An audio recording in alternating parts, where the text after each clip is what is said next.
نبی رحمت صلی اللہ علیہ وآلہ وسلم نے فرمایا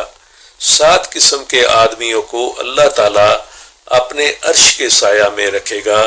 جس دن اس کے سوا اور کوئی سایہ نہ ہوگا۔ انصاف کرنے والے حاکم کو، وہ نوجوان جو اللہ تعالیٰ کی عبادت میں جوان ہوا ہو، وہ شخص جس کا دل ہر وقت مسجد میں لگا رہے، 2 ایسے اشخاص جو اللہ کے لیے محبت رکھتے ہوں،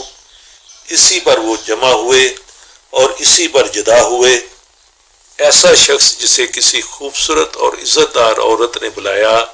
لیکن اس نے یہ جواب دیا کہ میں اللہ سے ڈرتا ہوں، وہ شخص جو صدقہ کرے اور اسے اس درجہ چھپائے کہ بائیں ہاتھ کو بھی خبر نہ ہو کہ داہنے ہاتھ سے کیا خرچ کیا، اور وہ شخص جو اللہ کو تنہائی میں یاد کرے